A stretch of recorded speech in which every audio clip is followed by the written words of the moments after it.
नमस्कार, मैं प्रिया शर्मा और आप सभी देख रहे हैं बहस जरूरी है।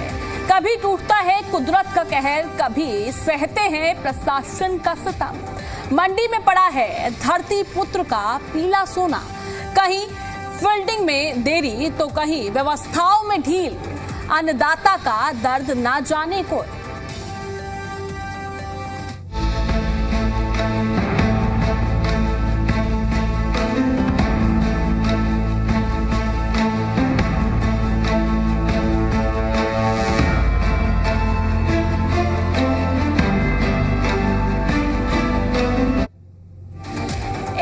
कुदरत की मार और दूसरी तरफ प्रशासन की बेरुखी।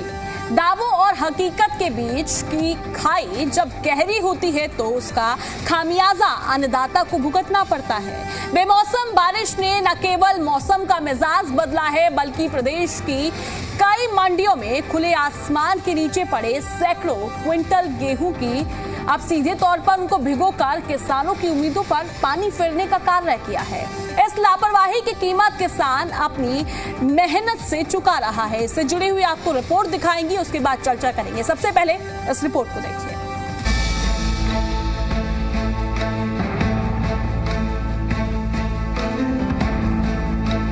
न जाने किसान ने पाई है कैसी किस्मत, टूटता है कुदरत का कहर, नहीं मिलती रहमत। मंडी में भी खुलेआम पड़ा रहता है किसानों का पीला सोना। सरकार से इनकी गुहार, मोरा दर्द जरा समझो ना। फसल बिकने के इंतजार में न दिन में चैन न रात को सोना।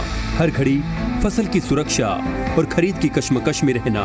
फसल उठान न होने तक हर मुश्किल घड़ी को बेबसी से सहना। हरियाणा की मंडियों में गेहूं खरीद को लेकर शासन प्रशासन भले ही लाख दावे करे, लेकिन ग्राउंड जीरो की हकीकत दावों की धज्जियां उड़ाने का काम कर रही है। मंडियों में खरीद भले ही शुरू हो चुकी है, लेकिन किसानों को खरीद में ढिलाई की समस्या से जूझना पड़ रहा है। कुदरत की मार झेल चुके किसान सरकार से राहत की उम्मीद लगाए बस यही कह रहे हैं कि अन्नदाता का दर्द जरा समझो ना।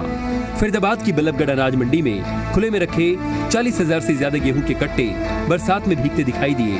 मार्केट कमेटी की तरफ से दावे किए जा रहे हैं कि व्यवस्थाएं दुरुस्त की गई हैं, लेकिन ग्राउंड जीरो पर दावे सफेद हाथी साबित नजर आए।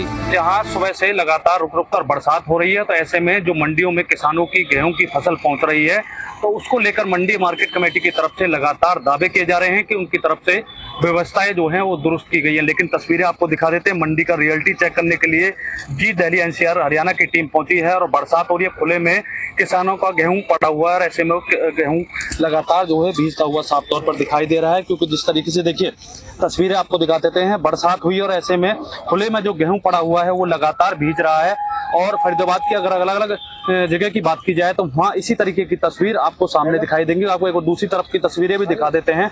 चारों तरफ जो है किसानों का गेहूं मंडी के अंदर जो है रखा हुआ है और ऐसे में अभी लिफ्टिंग जो है वो नहीं हो पाई है। और ऐसे में अब देखना यही होगा कि किसानों की इस फसल की लिफ्टिंग की बात की जाए वो कब तक हो पाएगी और गेहूं को बरसात से भीजने के लिए किस तरीके से बचाव मार्केट कमेटी की तरफ से किया जाएगा, ये कहीं ना कहीं बड़ा सवाल खड़ा हो रहा है। वहीं बरसात से झज्जर अनाज मंडी में हजारों क्विंटल गेहूं भीगने से एक बार फिर मंडी व्यवस्था और सरकारी सिस्टम पर सवाल खड़े हो गए हैं। खुले में पड़े गेहूं के कारण किसान और आड़ती दोनों परेशान नजर आ रहे हैं। किसानों का कहना है कि समय पर उठान नहीं होने और पर्याप्त इंतजाम न होने की वजह से उनकी फसल खराब हो रही है। वहीं आड़तियों ने गेट पास सिस्टम को बड़ी समस्या बताया। है ना, इंद्र देवता भी रूस है, सरकार रूस रही है। सैनी साहब को हंसने से कुछ दिखा नहीं देता। आपके पास सिस्टम है ना, ये कल की गाड़ियां बनी हुई गेट पास नहीं करता, ना तो खरीद होती ढंग से। एजेंसी खरीद के लिए तैयार है बेचारी, लेकिन पोर्टल के ऊपर ऐसा सिस्टम उठा दिया अगर को कुछ काम नहीं करता। जो काम लैपटॉप में बड़े स्क्रीन पर होता था वो ओनली फोन तक सीमित रख दिया। ऐसे हालात कर दिया। तो पिछली बार गेट पास में क्या दिक्कत थी, किसान परेशान, लाइन आपके सामने है, बारिश हो रही है, तीसरा इंद्र देवता भी हमारे से उठ गए हैं और सरकार से उठी हुई है। तो हमारी से आपके जनरल का मतलब ऐसा मंत्री अधिकारी आते हुए क्या करते हैं, खाली बयानबाजी फोटो खटवा चले जाते हैं। हिसार के अनाज मंडी में फसल लेकर पहुंचे किसानों का कहना है कि गेहूं में नमी की मात्रा अधिक होने की वजह से खरीद नहीं हो पा रही है। किसानों का कहना है कि गेहूं की सरकारी खरीद में नमी की मात्रा 12% से 15% की जाए। आवक तो ठीक है, कुल मिला के मान कुछ 5-10% कम है। बाकी गेहूं कल लेके आया था मैं, तो उधर वो करवा दिया, ऑनलाइन करवा रखी है। उधर गेट पास भी वो बनवाया, उसके बाद यहाँ लेके आया तो तुली नहीं है अभी तक, कल लेके आया था। अभी सरकार ने वो खरीद शुरू नहीं की है तो इसलिए परेशान है। बाहर पड़ी है गेहूँ, मंडी में लेके आए थे, मौसम खराब है। दिक्कत ये है जैसे सरसों लेके आए हैं, ये जल्दी नहीं तुल रही है, इसमें नमी बता रहे हैं, यही दिक्कत है और कोई दिक्कत नहीं है। और मौसम तो है, ये तो हम सबको दिखाई दे रहा है, ये तो हमें बहुत परेशान कर रहे हैं। हाँ जी, कहाँ से आए हैं आप? क्या जी मंगलाई से है। क्या दिक्कत है? ये दिक्कत तो क्या है यार, मौसम वाली दिक्कत है। सरसों ले आया हाँ, तो ले देना था बताए। तो फिलहाल जो सरसों का भाव है वो प्राइवेट कंपनियां ही ले रही है या अभी सरकारी खरीद भी शुरू हो गई? जी मैं तो आज ही लेके आया हूँ, तो आगे पता चलेगा कैसे क्या होगा। अभी कोई बात नहीं है ना, अभी कोई बात नहीं हुई। धूप में सब कुछ सूख जाता है सिवाय किसानों के पसीने के। पहले फसल उगाने में पसीना बहाता है किसान, फिर कुदरत की मार झेलता है किसान, फिर मंडी में अपनी फसल बेचने के लिए पसीना बहाता है किसान। कभी लिफ्टिंग नहीं, कभी मंडी में चोरी के डर से दिन रात फसल की रखवाली, कभी मंडी में व्यवस्थाओं से महरूम, तो कभी खुले आसमां तले बिखरे पीले सोने पर मंडराते बादलों का डर, तो कभी बारिश में भीगता किसानों का पसीना। ब्यूरो रिपोर्ट, जी मीडिया। अब इस मुद्दे पर तमाम सवाल भी खड़े हो जाते हैं। एक एक करके सभी सवाल आपकी टीवी स्क्रीन पर फ्लैश होंगे, नजर डाल लेते हैं। अब सवाल नंबर 1, हरियाणा की मंडियों में कैसी व्यवस्थाएं हैं? सवाल नंबर 2, क्या राम भरोसे है किसानों का पीला सोना? सवाल नंबर 3, मंडियों में बारिश से बचने के कितने पर्याप्त प्रबंध किए गए हैं? ये तमाम सवाल हैं, ये सभी सवाल आपकी टीवी स्क्रीन पर है और चर्चा करेंगे इन्हीं सवालों पर। हमारे साथ तमाम मेहमान इस चर्चा में जुड़ेंगे, सत्ता पक्ष विपक्ष सभी जुड़ेंगे और इस मुद्दे पर चर्चा करेंगे, क्योंकि चर्चा करना भी बेहद अहम हो जाता है। अब चर्चा की शुरुआत करते हैं। हमारे साथ मेहमान जुड़ गए हैं। भारतीय जनता पार्टी से प्रवक्ता रविंद्र सांगवान हमारे साथ जुड़ गए हैं, कांग्रेस पार्टी से प्रवक्ता नवीन केडिया हमारे साथ जुड़ गए हैं और साथ ही हमारे साथ किसान नेता इंदर स्वामी भी जुड़ गए हैं। मैं चर्चा की शुरुआत जो है किसान नेता से ही पहले करना चाहूंगी। सबसे पहले आप सभी का स्वागत है। और इंदर जी, मेरा सवाल आपसे रहने वाला है, जिस तरीके से ये मौसम बार बार यू टर्न ले रहा है और किसान को यहाँ पर सबसे ज्यादा किन चीजों को लेकर परेशानी हो रही है? जी इंदर जी। देखिए, आज प्रदेश के अंदर जो किसान के पर जो दो तरफा मार हो रही है, एक तो सरकार की नीतियां जिसमें आप पोर्टल के साथ साथ किसान का सत्यापन करना, ट्रैक्टर ट्राली के नंबर को लगाना, ये तमाम ऐसी अड़चने जो किसान दो चार हो रहा था, ऊपर से कुदरत ने भी अब अपना जो है कहर खोल दिया है किसान के ऊपर। बेमौसमी बरसात, ओलावृष्टि, इसमें जहां कुदरत को हम कहें उससे पहले तो जो व्यवस्था है, जो सरकार का दायित्व बनता है, नियम बनता है, क्या मंडियों के फड़ पक्के हैं, क्या फड़ों के ऊपर शेड लगे हुए हैं, जो अनाज अतिरिक्त शेडों से बाहर पड़ा होगा उसके ऊपर तरपाल की व्यवस्था है, क्या मंडियों में पानी की निकासी को लेकर ऐसी कोई व्यवस्था है? मैं समझता हूं, अभी आपने विजुअल दिखाए फरीदाबाद के, उस मंडी के अंदर 40,000 टन किसान का अनाज, वो अनाज जो देश के मेधावी छात्रों को जाता खाने के लिए जो मिड डे मील के तौर पे मिलता, वो अनाज देश के हमारे नौजवान साथी जो देश की सीमाओं की रक्षा करते हैं, हमारे फौजी भाई, उनकी थाली का निवाला बनता, आज वो अनाज गल और सड़ रहा है, गंदे नाले के पानी के अंदर डूब रहा है। तो वो अनाज जो देश के लिए वो आयामी फायदे करता, आज वो अनाज किसी काम का नहीं रहा और वो उस अनाज की कोई कीमत बाजार में देने वाला नहीं मिलेगा, क्योंकि सारा ठीकरा किसान के सिर पे फूटने वाला है। किसान को अनाज लगाने के बाद, सोने जैसा अनाज अपना पैदा करने के बाद, आज उसको कोई लागत तक नहीं देने वाला, उसको कोई मुआवजा तक देने वाला नहीं।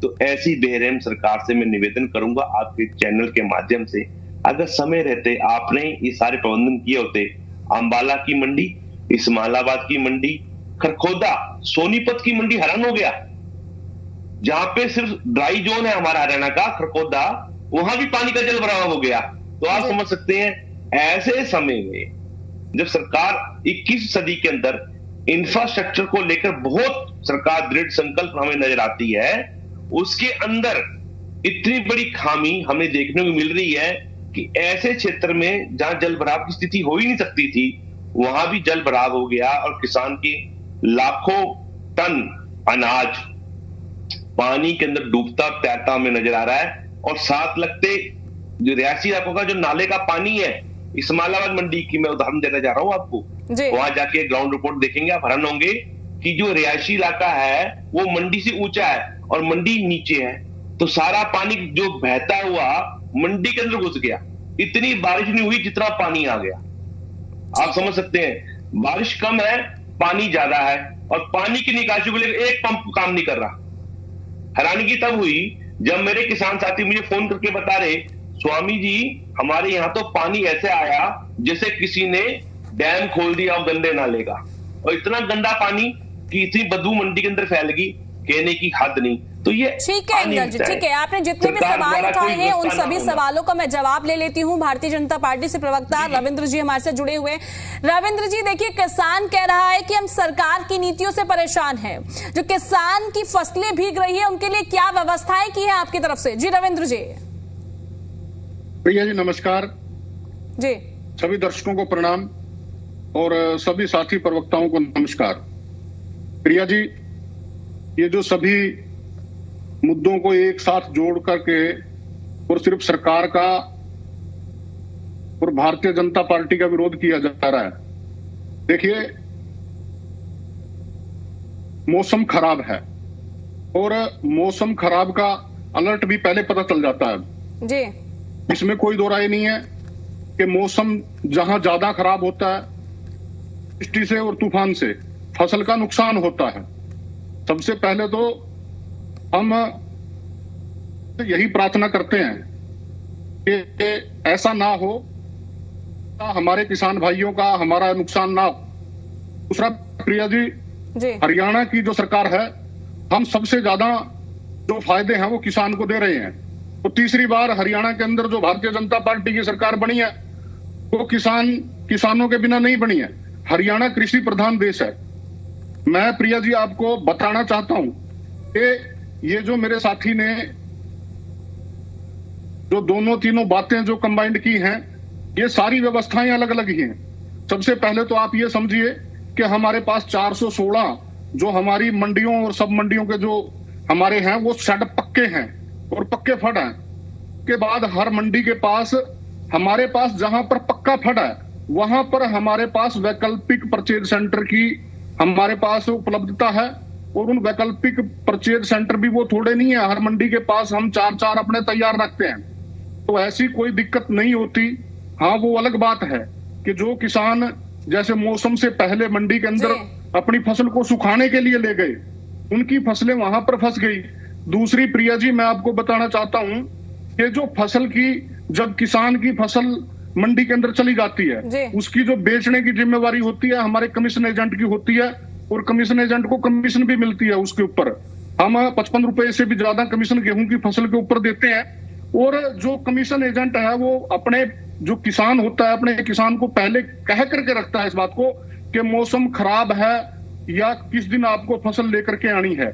और दूसरी, उसके बाद भी जो उठाने की जिम्मेवारी होती है वो हमारी, एक बार प्रिया जी मेरी बात पूरी हो लेनी चाहिए, कि जो फसल की जो उठाने की जिम्मेवारी होती है वो कमीशन एजेंट की होती है, वो आड़ती की होती है और मंडी के प्रशासन की होती है, किसान की नहीं होती। वहां पर किसान अपनी फसल जब मंडी के अंदर ले जाता और तुलवा देता है, उसके बाद की व्यवस्था हमारी एजेंसियों की होती है और एजेंसियों के साथ हमारे कमीशन एजेंट की होती है। तो ये अलग अलग प्रकार की व्यवस्थाएं हैं। और दूसरी बात यह है कि जैसे पिछले दिनों के अंदर जो फसलें खराब हुई थी उनके लिए हमने स्पेशल गिरदावरी के आदेश दे दिए थे। हमारे सभी एसडीएम और पटवारी तहसीलदार, सारा हमारा रेवेन्यू महकमा जो है उनकी गिरदावरी के अंदर लगा हुआ था। हरियाणा की भारतीय जनता पार्टी की माननीय मुख्यमंत्री जी की सरकार किसानों के साथ खड़ी है। ठीक है रविंद्र जी, हम मानते हैं सरकार किसानों के साथ खड़ी है। अभी थोड़ी ही देर पहले आपने एक लाइन बोली कि मौसम खराब होता है तो पहले से पता चल जाता है, अपडेट हो जाता है किसानों को लेकर आपने कहा। पर मेरा सवाल जो है आपसे रहने वाला है, ये बात तो सरकार को भी पता होती है, तो क्या व्यवस्थाएं की गई हैं? और आपने सुना भी, किसान नेता भी हमारे साथ जुड़े हुए हैं, हमने आपको तस्वीरें भी दिखाई। तो कहीं ना कहीं जूझ तो इस समस्या से किसान ही रहा है ना सर, परेशान तो किसान ही हो रहा है। वही बात प्रिया जी, मैं भी वही बात आपके साथ कर रहा हूं। हमारे पास मंडियों के अंदर पक्के सेट हैं, तरपाल की व्यवस्था है, और ये दो व्यवस्थाएं अलग अलग हैं। किसान की व्यवस्था मंडी तक, उसके कमीशन एजेंट तक जो है, वहां तक उसको अपनी फसल के तुलवाने तक की होती है। उसके बाद फसल की जो जिम्मेवारी होती है उठान की, वो कमीशन एजेंट की होती है। और प्रिया जी, मैं ये भी बता देना चाहता हूँ, हर प्रकार की व्यवस्थाओं के अंदर हर प्रकार, जैसे एजेंसी के पास भी जो गेहूं जाती है उसकी भी कैटेगरी बनती है। यदि कोई खराब होती है तो उसको खराब को भी आगे उसके बारे में अलग अलग प्रकार की संभावनाएं हैं।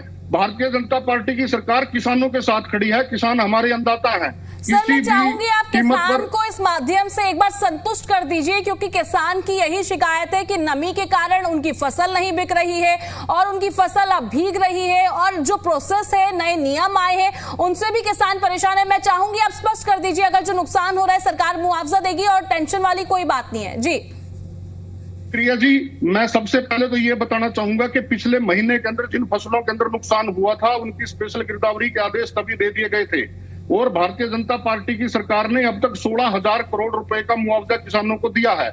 अब की बार भी जिनकी फसलों के अंदर नुकसान हुआ है उनको मुआवजा दिया जाएगा। दूसरी प्रिया जी, मेरी ये बात सुन लीजिए कि ये जो जिस प्रकार की बातें की जा रही हैं, गेट पास की कोई गेट पास की दिक्कत नहीं है। गेट पास के ऊपर व्यक्ति अपने 3 व्यक्तियों को अधिकृत कर सकता है, जिसके अंदर उसके कमीशन एजेंट का व्यक्ति भी हो सकता है, और कोई दिक्कत वहां पर नहीं आती। उसी प्रकार से मंडियों के अंदर फसल बेचने के ऊपर समय की भी कोई पाबंदी नहीं है। और तीसरी बात रही कि हमारे पास पूरी व्यवस्था है, हमारे पास सभी मंडियों के अंदर शेड है, यहाँ तक के हमारी तकरीबन मंडियों के अंदर अटल कंटीन भी है। हमारी तकरीबन मंडियों के अंदर सभी के अंदर हमारे सुरक्षा के कैमरे लगे हुए हैं, हर प्रकार की व्यवस्था है, सुरक्षा की व्यवस्था है। फिर भी यदि किसानों को कोई दिक्कत आएगी, माननीय मुख्यमंत्री जी और हरियाणा की भारतीय जनता पार्टी सरकार वो किसानों के साथ खड़ी है। ठीक है रविंद्र जी, हमारे साथ कांग्रेस प्रवक्ता नवीन जी भी जुड़े हुए हैं। अब विपक्ष की भी राय जान लेते हैं। नवीन जी, देखिए, आपने सत्ता पक्ष को भी सुना और साथ ही किसान नेता को भी सुना। मैं कांग्रेस की यहाँ पर राय जानना चाहूंगी। जो ये बेमौसम बारिश हो रही है, किसानों पर कितनी आफत बरसा रही है? जी नवीन जी। नमस्कार प्रिया जी, आपको भी और आपके के माध्यम से आपके सभी चैनल के दर्शकों को और मेरे जो साथी बैठे हैं एंकर साथी, उनको सबको मेरी तरफ से और मेरी पार्टी की तरफ से नमस्कार। प्रिया जी, आज का जो मुद्दा है केवल मौसम का मुद्दा नहीं है, ये सरकार की नीयत का भी मुद्दा है। मौसम अगर बेईमानी हो जाए ना तो भी उसको कुछ न कुछ चप्पर लगा करके संभाला जा सकता है, लेकिन जब सरकार की नीयत बेईमान हो तब उसको संभाला नहीं जा सकता।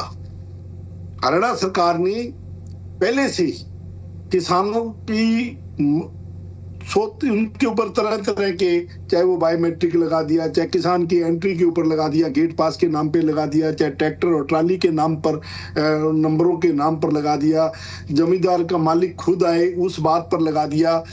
मंडी की व्यवस्था का बड़ा जबरदस्त इन्होंने प्रचार किया, अभी हमने ये व्यवस्था कर दी, हमने वो व्यवस्था कर दी। हालात ये है कि अभी मौसम के थोड़े से खराब होने से, अभी मेरे साथी कह रहे थे 416 मंडियों में शेड लगा हुआ है।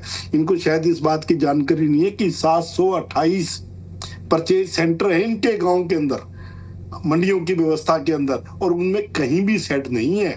जहां मेन तौर आम तौर पर नहीं, मैक्सिमम कनक परचेज जो है वो उन परचेज सेंटरों पर होती है जहां खुला शेड है, कोई ऊपर उनके शेड नहीं लगा हुआ। दूसरी बात, जो 416 मंडियों की ये बात कर रहे हैं, वो 416 मंडियों के सेंटर में शेड है। आप मंडी में जाकर के देखिए अनाज कहाँ पड़ा होता है, शेडों के नीचे है कि शेडों से बाहर है। नंबर 3 बात मैं कहूंगा कि इन्होंने जो पहले दिन से गेट पास का जो सिस्टम चालू किया, जो बायोमेट्रिक, इन्होंने ट्रैक्टर भी नंबर वाला, ट्रैली भी नंबर वाला, एक ही नंबर की दोनों चीज चाहिए, और भराई और गहराई की बात इन्होंने करी। ये सब किसानों को परेशान करने की बात इन्होंने से पहले से ही चालू कर दी थी। कहते हैं ना कि आप बुरा सोचोगे तो परमात्मा बुरा करता है। ये किसानों का पहले से बुरा सोच रहे थे, जिसके कारण आज ये हालात हो गई। कांग्रेस पार्टी कितने दिन से मांग कर रही है कि किसानों की स्पेशल गिरदावरी कराई जाए, आज तक गिरदावरी नहीं हुई, ऑर्डर नहीं हुए, होना तो बहुत दूर की बात है, आज तक गिरदावरी नहीं हुई। इनके कृषि मंत्री गुज्जर साहब क्या कहते हैं, किसानों का कोई नुकसान नहीं हुआ। शुक्र है हमारे साथी प्रवक्ता ने इस बात को माना कि ये बेमौसमी बरसात के कारण, रविंद्र जी ने एक बात तो मानी कि नुकसान हुआ है, किसानों का। इनका कृषि मंत्री कहता है कि कोई नुकसान नहीं हुआ, और इनके छुट भैया नेता पता क्या कहते हैं? ये कहते हैं कि बरसात से किसान बहुत खुश है, उनकी फसलों को पानी लग गया। अरे मूर्खो, कभी खेत में जाकर के तो देखो क्या हाल है किसान का, मंडी में जो दाने पर जाकर के देखो क्या हालात है। केवल किसान हितैषी मंडी का व्यापारी है जो सुबह उठ के देखता है मौसम ठीक है क्या, ताकि वो सोचता है कि मेरा किसान अगर स्वस्थ होगा, मेरा किसान अगर पूंजीवादी होगा तो मैं भी हूँगा, अगर उसकी फसल खराब होगी तो मैं पहले मरूंगा, किसान बाद में मरेगा। वो पहले से सोच के चलता है, और ये व्यापारी जो होता है। लेकिन ये भारतीय जनता पार्टी की सरकार ये चाहती है कि किसान को हम किसी न किसी तरीके से उलझाएं। उसका नतीजा ये है कि परमात्मा भी नाराज हो गया।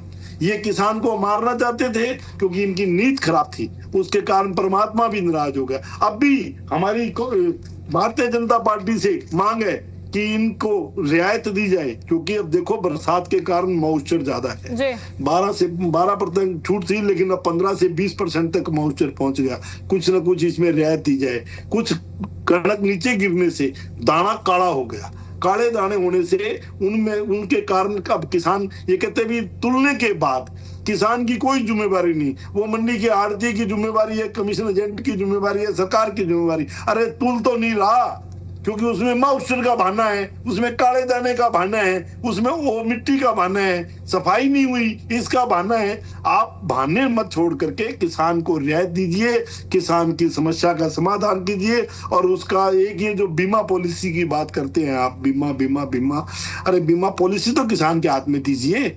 बीमा कर दिया, कैसे उसका मुआवजा होगा? किसान कहाँ जाके लड़े, धरनों पे बैठता है, फिर डिप्टी कमिश्नर महीने बाद जागता है, फिर जाकर के कोई आगे लड़ाई लड़ते हैं। ये कहते हैं ना हमने इतना लोग बीमा दिला दिया, ये दिला दिया, किसानों को मुआवजा दिला दिया, 16,000 करोड़ दिला दिया, और पता नहीं 16 लाख करोड़ दिला दिया। अरे किसानों ने धरने दे करके पानी की टंकियों के ऊपर चढ़ के संघर्ष किया, लड़ाइयां लड़ी, तब जाकर के इन्होंने किसानों को मुआवजा देने का वो वादा किया और मुआवजा दिया।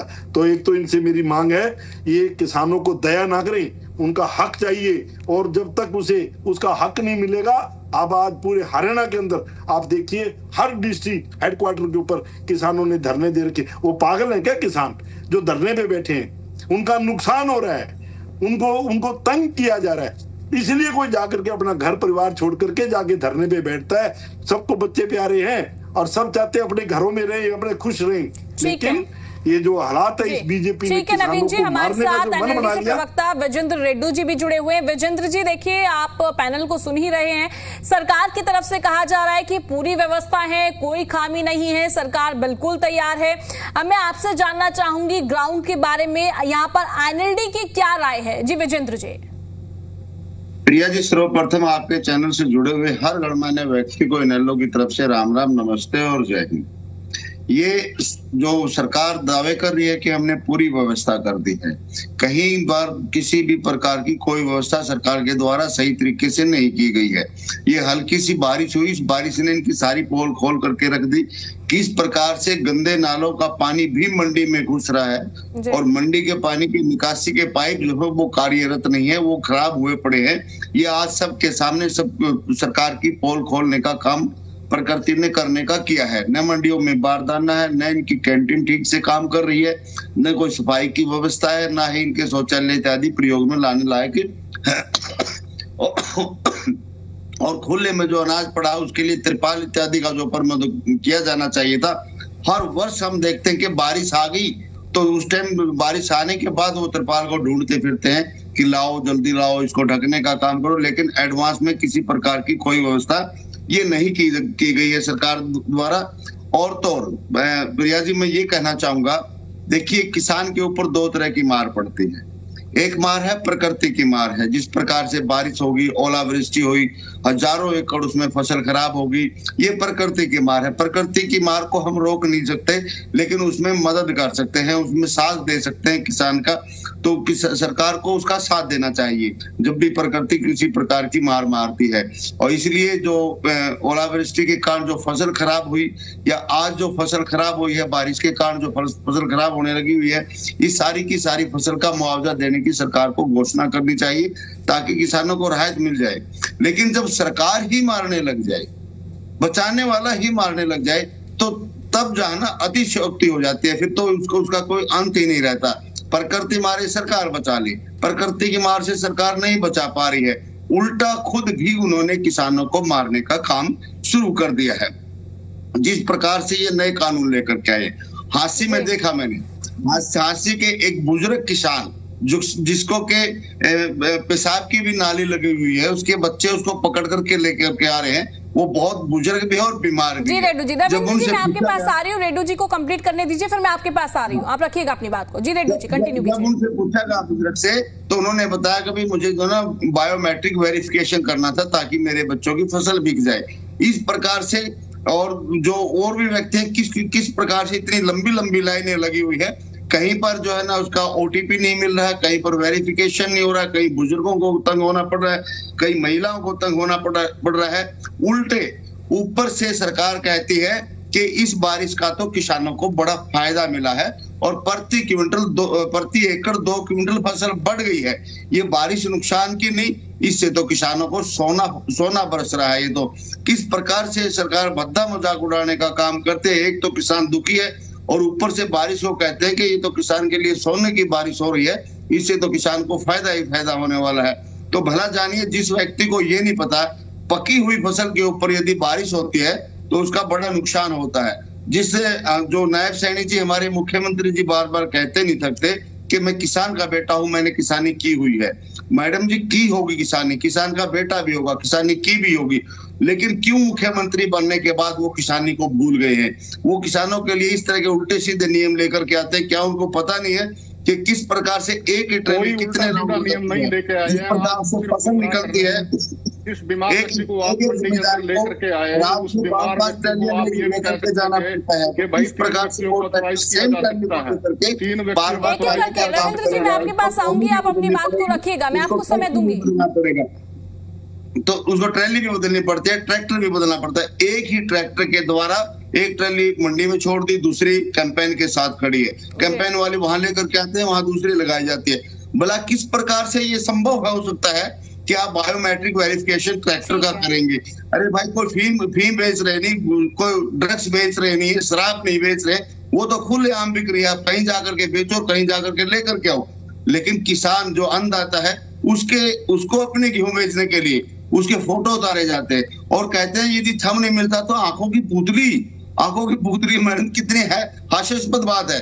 अगर अंगूठा नहीं मिलता तो पुतली से मिलान किया जाता है। अरे भाई, कौन सी गलत चीज बेच रहे हैं? क्या उसकी फसल में खेत में पैदा हुई वो बेच रहे? सबसे बड़ी बात ये कहते हैं कि हमने बाहर की फसल ना बिके, हरियाणा प्रदेश के किसान की ही फसल बिके और बाहर के किसान यहाँ पर ना बेचे।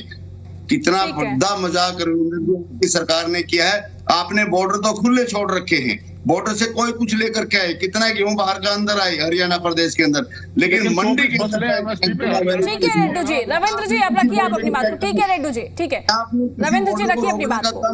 आप बॉर्डर खुले रहेंगे लेकिन मंडी में चेकिंग होगी। जी रविंद्र जी कंटिन्यू कीजिए। ये अनर्गल बातें हैं। पहली बात तो ये है कि विपक्ष के साथियों को ऐसा नहीं सोचना चाहिए कि बरसात ज्यादा हो और किसानों का नुकसान हो, बल्कि हमें परमपिता परमात्मा से ये प्रार्थना ये करनी चाहिए कि किसान हमारे अन्नदाता हैं और उनकी फसल समय पर उठ करके मंडी के अंदर चली जाए। इसलिए भगवान को भी थोड़ा किसान के साथ रहना चाहिए। दूसरी बात यह है कि इन्होंने व्यवस्था के नाते एक बीमार व्यक्ति को मंडी के अंदर लेकर के आए, जबकि ऐसी कोई भी कंडीशन नहीं है।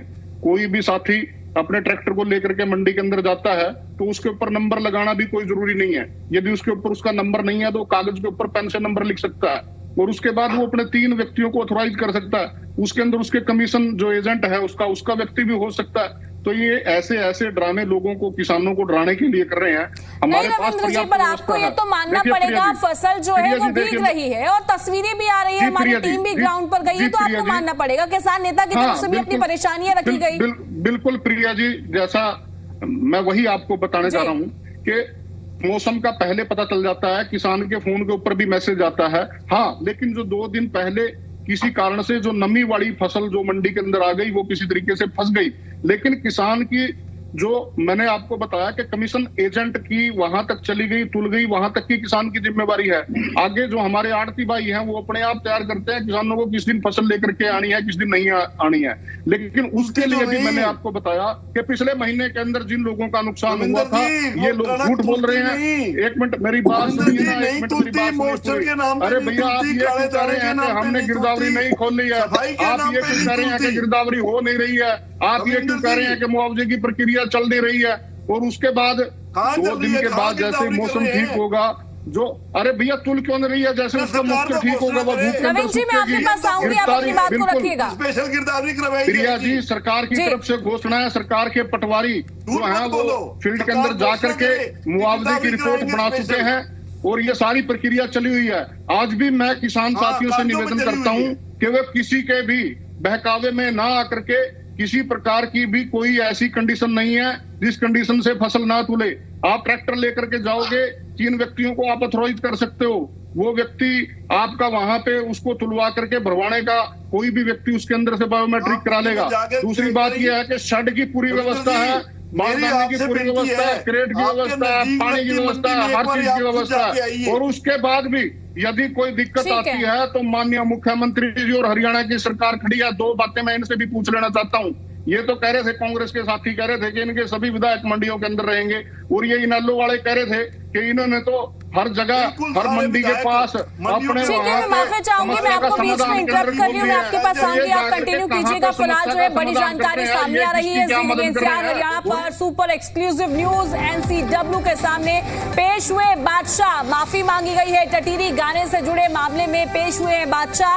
टटीरी विवाद मामले में पेश हुए सिंगर बादशाह। साथ ही राष्ट्रीय महिला आयोग को भरोसा दिलाया गया है कि वो जरूरतमंद 50 छात्रों का सारा खर्च उठाएंगे और महिलाओं के उत्थान के लिए काम भी करेंगे। रैपर और सिंगर बादशाह ने कहा कि भविष्य में ऐसी गलती कभी भी नहीं दोहराई जाएगी। जिस तरीके से टटीरी गाना देखने को मिला था उसमें अपशब्द देखने को मिले थे, और साथ ही महिलाओं को लेकर जिस तरीके से पिक्चराइजेशन की गई थी, स्कूल की लड़कियां बसों पर डांस करती हुई नजर आई थी, बस्ता फेंका गया था, ये गाने पर जमकर विवाद देखा। अब बादशाह ने एक बार फिर से माफी मांगी है और कहा कि इस तरीके की गलती अब आने वाले समय में बिल्कुल भी दोहराई नहीं जाएगी। और साथ ही आपको ये भी बता दें कि अब इसी बीच उन्होंने कहा है कि 50 छात्रों का सारा खर्च वो उठाएंगे, जितना भी पढ़ाई से रिलेटेड खर्च है वो बादशाह उठाएंगे और महिलाओं के उत्थान के लिए भी वे काम करेंगे।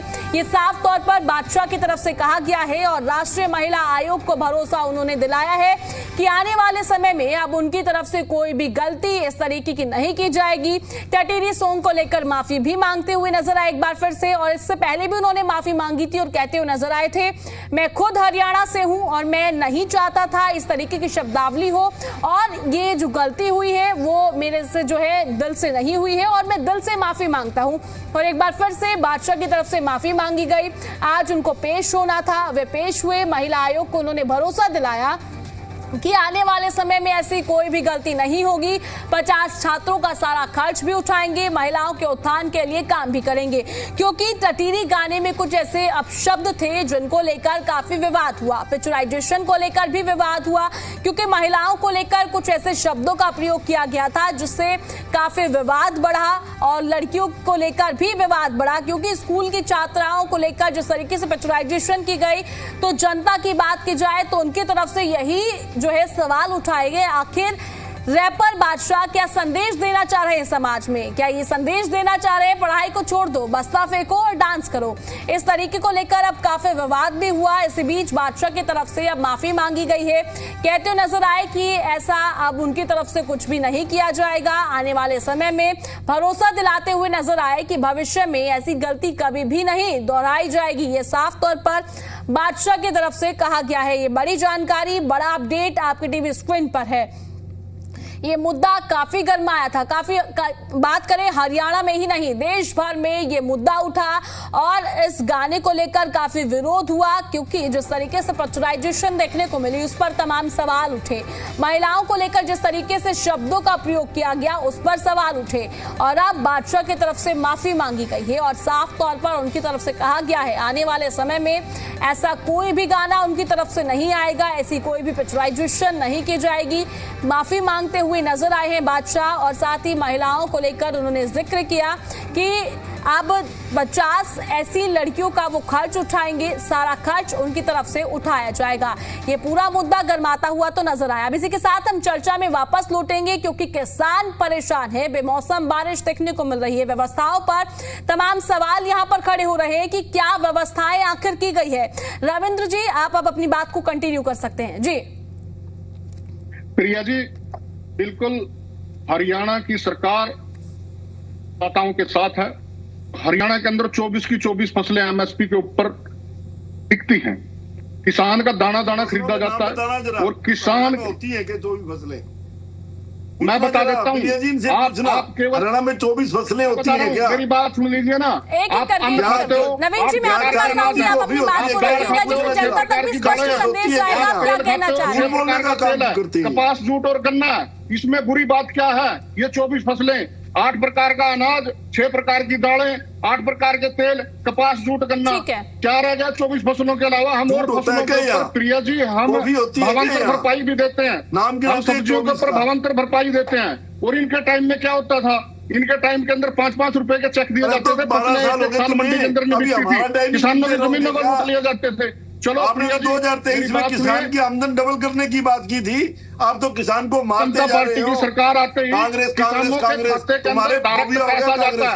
अब गेहूं जो 2585 रुपए के ऊपर बिक रही है, 2585 रुपए जो है वो किसान के खाते के अंदर जाएंगे।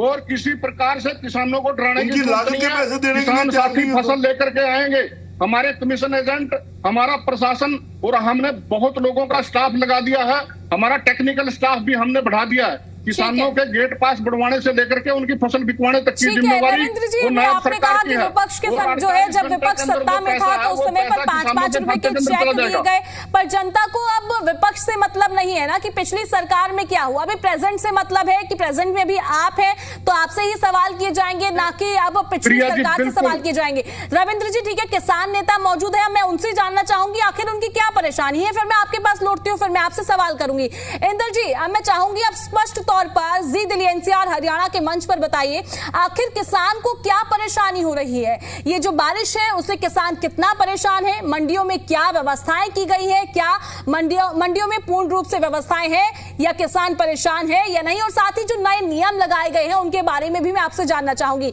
इंदर जी, स्पष्ट तौर पर आप इस मंच पर अपनी बात को रखिए। जी देखिए प्रिया जी, अभी सागवान जी ने बड़ी अच्छी बात कही कि मौसम के बारे में पूर्व अनुमान लग जाता है। जब मौसम का पूर्व अनुमान लग जाता है तो मंडियों के अंदर अव्यवस्थाएं क्यों है, क्यों नहीं सेट पूरे बने हुए हैं? मात्र 90 मंडियां ही जो है अधिकृत है जिनमें आप कह सकते सेट है, और सेट होने के बाद जो बाकी का जो फंड का एरिया है, आड़ती की दुकान के सामने का क्षेत्र है, वहां पर तरपाले लगानी जरूरी होती हैं। वहां की जमीन से सतह ऊंची होनी जरूरी होती है। आपके टीवी वीडियो बता रहे हैं, जहां पे एजेंसी का गोदाम है, तो लीजिए, एजेंसी के गोदाम में चली जाएगी वो। आप बोले थे मैं चुप था, आप बोले मैं चुप था ना, थोड़ा सुन ली, धैर्य रखिए। ये अभी तो बात थोड़ी सी बात को थोड़ा सा रविंद्र जी, मैंने आपको आपका समय दिया, एक बार सुन लीजिए किसान क्यों परेशान है, क्या दिक्कतें हैं किसानों की, सुन लीजिए एक बार, फिर आप अपनी बात को रखिएगा। सबसे बड़ी बात, प्रदेश का मुखिया भी किसान है, प्रदेश का मुखिया भी किसानों की समस्या को जानता है, पर हालात ये है कि प्रदेश के मुखिया को चुनावी प्रचार क्या समझ आ रहा है, वो बंगाल चले गए हैं। जिस समय उन किसानों के बीच में होना था, आज हमारे माननीय मुख्यमंत्री, प्रिय मुख्यमंत्री नैब सिंह सैनी जी किसानों के बीच में ना होकर चुनाव प्रचार में बंगाल गए हुए हैं। आप समझिए, कोई बात नहीं, बंगाल से आ जाएंगे वो रात को आ जाएंगे। अंदर जी ज्यादा चिंता करने की जरूरत नहीं है, बंगाल में काफी दिन नहीं लगा के आएंगे। आपका इस बात को मानने के लिए धन्यवाद, आपका मैं धन्यवाद करता हूं कि आपने इस बात को माना सही कि आज वो हमारे बीच में नहीं है। आज आएंगे, बहुत वक्त निकले, हजूर आते आते बहुत देर कर दी, लेकिन जाते जाते किसान संगठनों से मिल के गए हैं, आकर के फिर किसान संगठनों से मिलेंगे। किसान की अब समस्याएं सुन लीजिए, आपको भी पता चल जाएगा आखिर किसान परेशान है या फिर नहीं, लेकिन या विपक्ष जो है भ्रामक बातें फैला रहा है, यहाँ पर स्पष्ट हो जाएगा ना किसान की क्या समस्या है। मान्य जी सुन तो लीजिए, मेरी अर्ज सुन लीजिए, अर्ज तो कर रहा हूँ, झगड़ थोड़ी रहा हूँ। तो मुख्यमंत्री जी तो कहां चले गए आप विपक्ष की नहीं सुनते, आप पक्ष की नहीं सुनते, आप किसान की सुनते। आपने तो किसान ने वोट दिया, हमने दिया, हम मानते हैं। अरे इधर कांग्रेस की नहीं सुन रहे आप, ना इन लोगों की सुन रहे, कम से कम किसान की सुन लो। गलत बात थोड़ा सुनी जाएगी इंद्र जी। विषय अजय, अरे भाई मेरे विषय पे आए। आपने प्रबंध करना है, हमने डिमांड करनी है। मंडियां लेवल से नीचे जा चुकी हैं, सड़कें ऊपर हो चुकी हैं, जाके तमाम मंडियों का दौरा कर सकते हैं, गेट के ऊपर ही पानी खड़ा होता है। ये व्यवस्था आपको दुरुस्त करनी चाहिए थी समय रहते, आप नहीं कर पाए।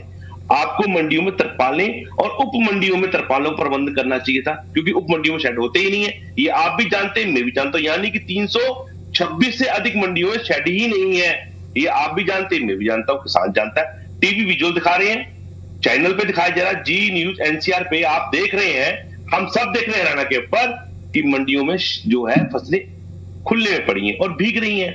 मोर्चे की जो किसान दुविधा में फंसा हुआ है, 12% मोर्चा हम कैसे लेके आए जब बाजार में सभी अनाज 20% से ऊपर जा चुके हैं। सरकार को यहां राहत देनी चाहिए, आपसे राहत मांग रहे हैं। आप 15-17 के करीब ला दीजिए ताकि किसान अपनी फसल बेच सके और सरकार अपनी परचेज कर सके। दूसरी बात, आप बार बार बोल रहे कमीशन एजेंट, आप एफसीआई का हरियाणा प्रदेश कमीशन एजेंट है। केंद्र ने परचेज करनी है आपके द्वारा, और आपका एजेंट कौन है? डीएफसी और हैफेड। हैफेड कौन है? सरकारी एजेंसी है। क्या सरकारी एजेंसियों के पास सरकारी अमले की कमी है? आपके पास तमाम चीजें हैं, पर आप क्या कर रहे हैं? आपके सरकारी कर्मचारी क्या कर रहे हैं? वो आपके साथ बात न कर कर, किसानों के साथ समन्वय न बनाकर, वो चंद पूंजीपतियों के इशारे पर किसानों की फसलों को मंडी में रोलना चाहते हैं, और ताकि किसान साइलों में जाकर, जैसे आपका डांड के अंदर साइलो है, वहां जाकर किसान खड़ा हो जाए लाइन में और वो गिड़गड़ाए कि हजूर मेरा अनाज ले लीजिए। क्या आप ऐसी परिस्थितियां हरियाणा प्रदेश के अंदर क्यों डरा रहे हो करना चाहते हैं? खरकोदा जैसी मंडी साहब देखिए सही, जंजीरा मारुस्थल है, चार तो सूखा है, उजाड़ है, वो मंडी डूब गई। आप समझिए ना, हल्की सी बूंदाबांदी, इतनी बरसात नहीं हुई जितना पानी आ गया, इतनी ओलावृष्टि नहीं हुई जितना नुकसान हो गया। ये कैसे हो रहा है? इसका कारण है सरकारी व्यवस्थाएं पूर्ण रूप से कार्य नहीं कर रही हैं। व्यवस्था को दुरुस्त करने की बात हो रही सरकार। आपसे हम एक विनती कर रहे हैं कि हर बार हम वही बात आपसे दोहराते हैं चैनल पे आके, बरसात होती है, फसल डूबी, प्राकृतिक आपदा आ गई, ये हो गया, वो हो गया। ये मंडी में डूबी है, खेत में नहीं डूबी फसल हमारी। आप देख रहे हैं ना, हम आपके पास लेके आए, मंडियों में अपनी फसल सुखाना चाहते हैं, क्योंकि फट अब हम किसान जो है अपनी फसल फटों भी सुखाता है, शुरू सुखाता। अब आपने गेट पास लगा दिया, जो किसान गेट पास लेके अंदर घुस भी गया उसके उठान नहीं हुआ। उठान सबसे बड़ी समस्या है। आप अपनी गिनती के अनुसार अंदर आने देते किसान को कि 800 से 10 किसान ही अंदर आएंगे, 1000 किसान बाहर खड़ा है, आप 10 लेके आते हैं और 10 की फसल खराब होती है। आप समझ रहे हैं बात को मैं कहना क्या चाहता हूं? सारे किसान जिम्मेवारी किसान की नहीं है, कुछ ही आपकी अनुमति के बाद घुसे हैं, उसके बाद हमारी फसल कैसे डूब गई ये बताइए आप। जब आपने अनुमति दी, आप अंदर आए, गेट पास से हम अंदर आए हैं और फसल उठान नहीं हो रहा। ठेका किसने देना था उठान का? सरकार ने देना था, डीएफसी ने देना था, हैफेड ने देना था, आपने देना था, पर नहीं दिया। अगर दिया तो उठान क्यों नहीं हुआ? क्या उनकी पेमेंट में दिक्कत है? आर्थिक को पेमेंट में दिक्कत है? किसान के खाते पैसे आने में दिक्कत है? तमाम दिक्कतें हैं। किसान को स्थापन करने में दिक्कत आ रही है। क्या आपके पोर्टल चालू है? नहीं है सरकार। ये तमाम समस्याएं आपसे होके जा रही है सरकार की समस्या किसानों के साथ।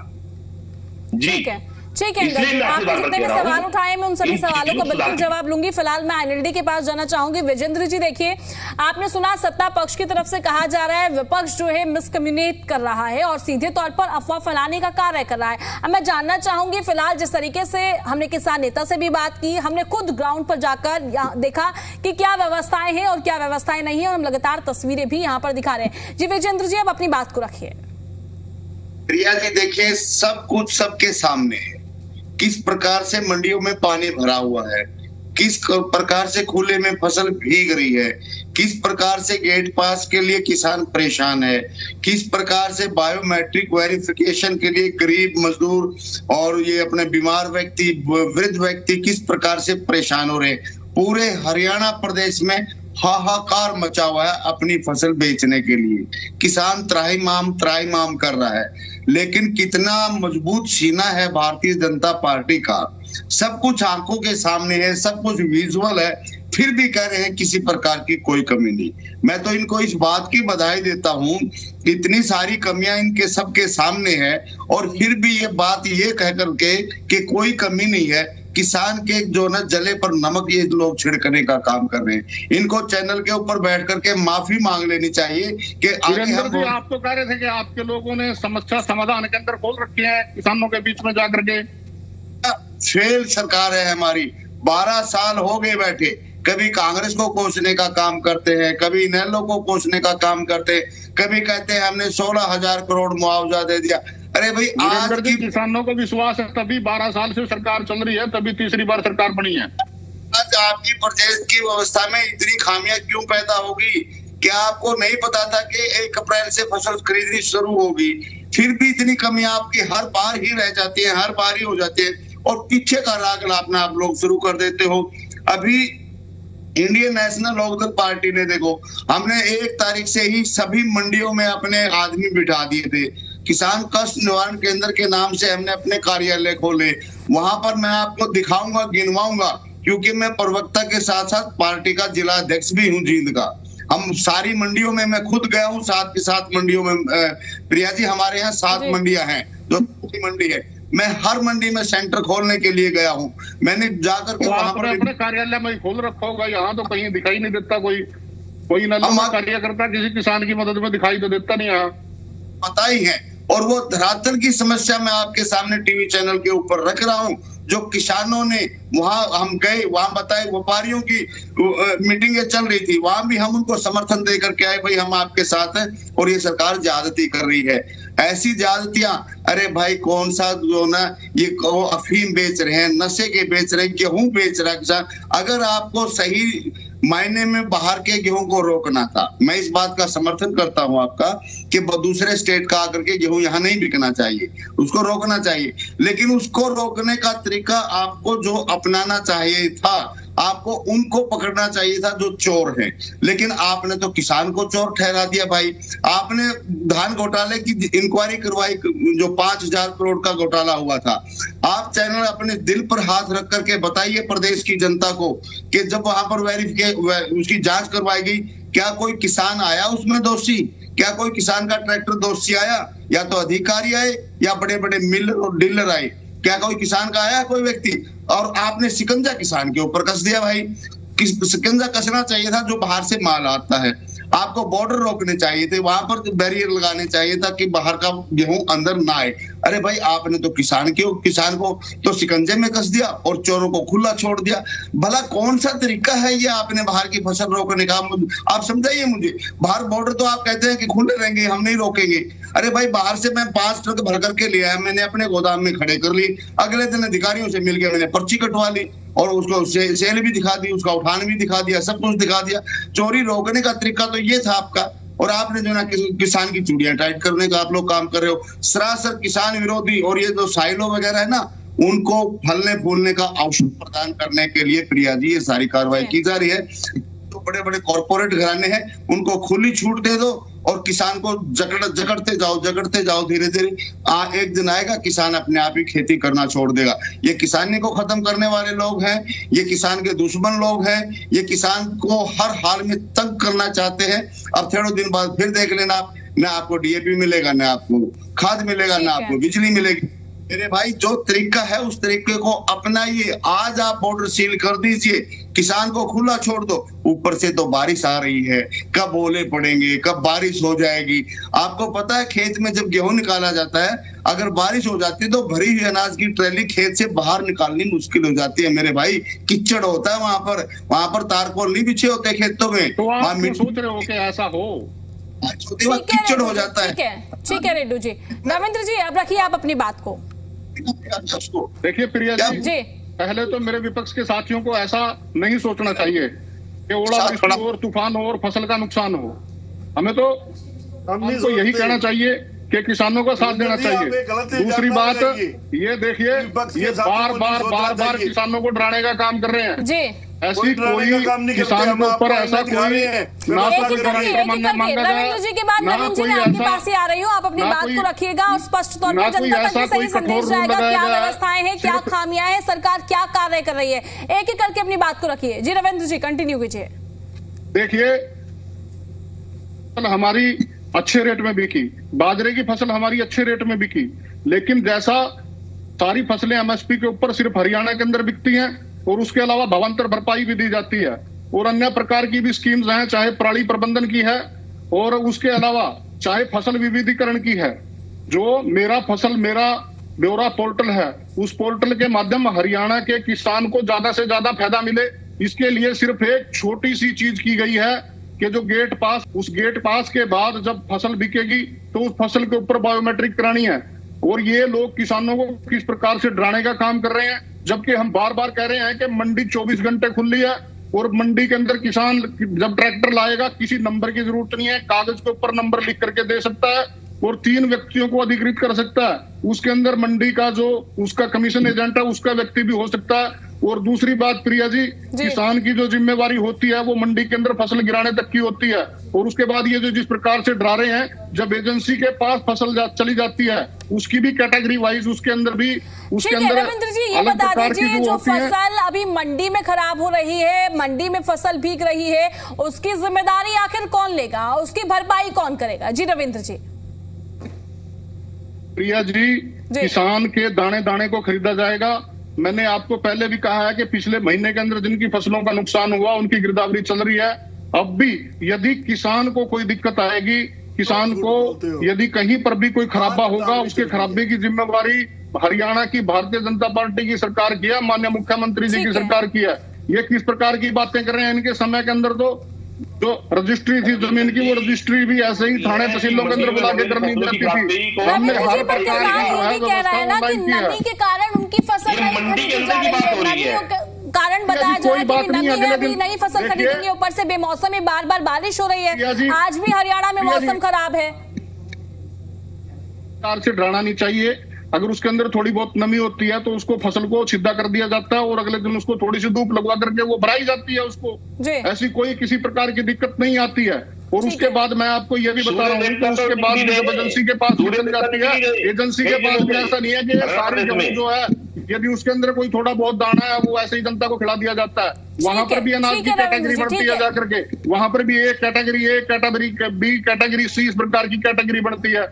सारी प्रकार का जो सारी व्यवस्थाएं हैं वो एकदम से किसान के साथ मत जोड़ो ना। एजेंसी को भी आप किसान के साथ जोड़ रहे हो, आप कमीशन एजेंट को भी आप किसान के साथ जोड़ रहे हो और आप जनता को बहकाने का काम कर रहे हो। बीमार व्यक्ति को आप लेकर के मंडी के अंदर आ रहे हो। अरे आप उसको ये नहीं कह सकते कि 3 व्यक्तियों को थोराइज कर सकता है वो, आप उसका मतलब उसको लेकर के मंडी के अंदर आकर के उसकी फोटो उतरवा रहे हो। ये किस प्रकार का काम है? ऐसा नहीं करना चाहिए। मंडियों के अंदर शेड लगे हुए हैं, मंडियों के अंदर पूरी व्यवस्था है। और मैं इंद्र जी को बताना चाहता हूँ, भाई ये फसल मंडियों के अंदर थोड़ा रहती है। हरियाणा के पास, हरियाणा की एजेंसियों के पास 125 मीट्रिक टन की व्यवस्था है उनके पास।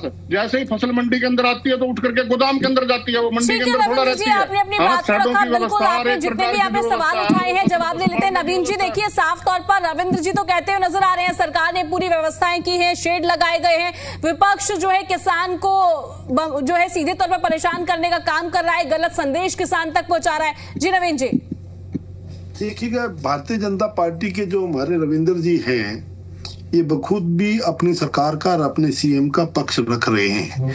और इनका वैसे नैतिक फर्ज तो ये नहीं बनता जो ये अपने आप को शो कर रहे हैं। ये हरियाणा के बच्चे हैं, हरियाणा के अंदर पैदा हुए, बड़े हुए और अपना जीवन हरियाणा के अंदर जी रहे हैं। हरियाणा के किसान हमारा अन्नदाता है। अगर हरियाणा के किसान के साथ किसी प्रकार की कोई जाति होती है तो इनको बखूबी उठाना चाहिए, अपनी पार्टी प्लेटफॉर्म पर भी उठाना चाहिए। इन्होंने एक बात तो ये झूठ बोली कि मंडी के अंदर कणक आने के बाद वो सरकार की कणक हो गई, वो आड़ती संभालेगा। ये वो इनको शायद इस बात का नहीं पता। जब तक कणक तुलने से पहले उसका मॉइस्चर भी वो देखता है परचेजर, और परचेजर उसके दाने भी देखता है। जब वो कणक की ढेरी के अंदर मुट्ठी भरता है तो मुट्ठी भरकर जब चेक करता है तो उसमें दाने देखता है, काले कितने हैं, व्हाइट कितने हैं और खराब कितने हैं, मरे हुए कितने हैं, कमजोर कितने हैं। उसके बाद उसका वो भाव भाव की बात करता है। तो मेरे दूसरा रविंद्र जी ने एक बात और कही कि मंडियों के अंदर सभी मंडियों में शेड लगे हुए हैं, ये झूठ बोल रहे हैं। 416 मंडियां और ओपन शेड है इनके, टोटल 728 ओपन शेड है जो गांव के अंदर सेंटर बने हुए हैं, जिनमें कहीं भी वो 416 में से लगभग जो उप मंडियां हैं 300 मंडियां हैं उप लगभग, उनमें कहीं भी एक एक छोटे छोटे सेट बीच में लगे हुए हैं, बाकी कई सेट नहीं है। दूसरी बात ओपन नहीं, ये झूठ बोलने की बात कर रहा हूँ। जो ये रविंद्र बार बार झूठ बोल रहे हैं ना रविंद्र जी, मैं उनको बता रहा हूँ कि रविंद्र जी जो है ना, नवीन जी समय की कमी है, किसान विरोधी, किसानों का नुकसान करने वाले ये भारतीय जनता पार्टी के लोग किसानों के हितैषी न थे, न है, न होंगे। ठीक है ठीक है ठीक है, समय की कमी है। नवीन जी आपके समय में तो व्यवस्था थी नहीं, ये सरकार का नैतिक करते हुए भी है। हमने तो अपने टाइम के अंदर समय के अनुसार बड़ आप लोगों ने कौन सी मंडी बनाई है? कोई एक मंडी का नाम बनाई है, कोई एक सेट का नाम बनाई है। आपने 12 साल में लगाया, जो डायरेक्ट पैसा है किसान के खाते में जाता है फसल। नवीन जी देखिए समय की कमी है, मैंने आपको आपका समय दिया, अब आगे बढ़ने दीजिए। ठीक है, लास्ट 2 मिनट बचे हैं। ठीक है, आपने क्या व्यवस्था करी है? ठीक है नवीन जी, बंद करने के अलावा। नवीन जी मेरे को लास्ट में आपका माइक म्यूट कराना पड़ेगा। विजेंद्र जी अपनी बात को रखिए, लास्ट कमेंट। फसल बाकी पड़ी है जिसका ब्यौरा पोर्टल पर आज भी रजिस्ट्रेशन नहीं हुआ है और वो किसान परेशान है। और एक नई शर्त का और मुझे आज पता लगा, यदि 15 एकड़ से फालतू किसी की जमीन है तो उसका तो वेरिफिकेशन भी तहसीलदार करता है, पटवारी करता ही नहीं है। वो कहाँ धक्के खाते फिरेंगे? आज एक ठीक है 15 एकड़। ठीक है विजेंद्र जी, मैं आपको बीच में इंटरप्ट कर रही हूँ, माफी चाहूंगी। विजेंद्र जी, इंदर जी और साथ ही नवीन जी और